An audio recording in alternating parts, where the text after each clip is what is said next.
এরপর আমাতুল্লাহ আপনি প্রশ্ন করেছেন ভূমিকম্প কেন হয়, এটা কেবলই প্রাকৃতিক দুর্ঘটনা নাকি আল্লাহর আযাব, আমাদের করণীয় কি? প্রথম কথা হলো যে যত বিপদ পৃথিবীতে হয় মানুষের ব্যক্তি জীবনে অথবা সামষ্টিক জীবনে বা আপনার জাতীয় জীবনে, এই সকল বিপদ আপদ হয়ে থাকে তার অনেকগুলো কারণ থাকতে পারে। তার একটা কারণ হলো আল্লাহ তাআলা মানুষকে সতর্ক করতে চান। বিশেষ করে জাতীয় জীবনে যে সমস্ত দুর্যোগ বিপদ আসে এগুলো বেশিরভাগই আসে আল্লাহ তাআলা দিয়ে থাকেন, আল্লাহর উদ্দেশ্য থাকে মানুষকে সতর্ক করা। ব্যক্তিগত জীবনেও তাই আল্লাহ তাআলা কোরআনে বিভিন্ন আয়াতে সেটি বলেছেন। তো এই ধরনের বিপর্যয় এগুলো বা দুর্যোগ যখন আসে আমাদের দেশে অনেকেই বলতে থাকেন এগুলো প্রকৃতির নিয়ম, প্রাকৃতিক। মজার বিষয় হলো যে সংস্কৃত ভাষায় প্রকৃতি মানে হলো ঈশ্বর, অর্থাৎ ঘুরে ফিরে সেই একই জায়গায় আমরা চলে যাচ্ছি। আর তাছাড়া এই প্রকৃতি কিভাবে চলে, এটার কোনো একজন নিয়ন্ত্রণকারী ছাড়া কিভাবে একা একা চলে, তো চলতে পারে না। যাই হোক, তো এটি আল্লাহ রাব্বুল আলামিনের নিয়ন্ত্রণে আল্লাহ রাব্বুল আলামিন করে থাকেন। এর বৈজ্ঞানিক যে ব্যাখ্যাই থাকুক না কেন একজন ইমানদার এখান থেকে বার্তা গ্রহণ করবেন। আজকে বাংলাদেশের সকালে যে ভূমিকম্প হয়েছে, এই ভূমিকম্পে আমরা জানি যে ফজরের সময় হয়েছে, এবং ফজরের সময় এমন একটা সময় হয়েছে যখন আল্লাহর কিছু বান্দা ইবাদতে, সিজদায়, রুকুতে, সুন্নতে, ফরজে, মসজিদে নামাজের অপেক্ষা করছেন, নামাজরত আছেন, ওযু করছেন, এরকম অবস্থায় ছিলেন। আবার অনেক মানুষ ঘুমেছিলেন, তারা গাফলতির ঘুমে বিভোর ছিলেন।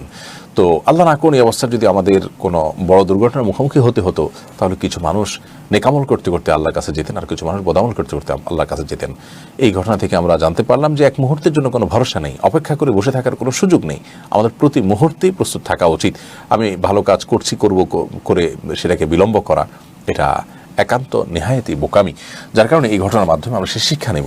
আর এই ভূমিকম্প যখন হয় তখন সাধারণত আল্লাহর দিকে ধাবিত হওয়া, সালাত আদায় করা, এবং আপনার ভূমিকম্পের সময় সালাতের বিষয় হাদিস রয়েছে, আল্লাহর কাছে অনুশোচনা করা, তওবা করা, তাকবীর দেওয়া, এবং আল্লাহর স্মরণ করা, সাদকা করার সময় সাদকা করা, এবং সতর্কতা অবলম্বন করা।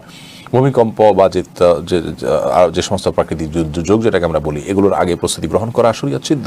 সূরা ইউসুফ আমরা জানি যে এসেছে ইউসুফ আলাইহিস সালাম আগে থেকে দুর্যোগের আভাস পেয়ে তিনি সেটার জন্য প্রস্তুতিমূলক ব্যবস্থা গ্রহণ করেছেন। তো সেই প্রস্তুতির অংশ হিসাবে আল্লাহর কাছে তওবা করে নিজেকে সলিড করে ফেলাটাও আমাদের কর্তব্য। আল্লাহ তাআলা আমাদের প্রিয় দেশকে এবং গোটা দুনিয়ার মানুষকে আল্লাহ তাআলা হেফাজত করুন। কিয়ামতের আগে অনেক বেশি ভূমিকম্প হবে বিভিন্ন হাদিস থেকে বোঝা যায়।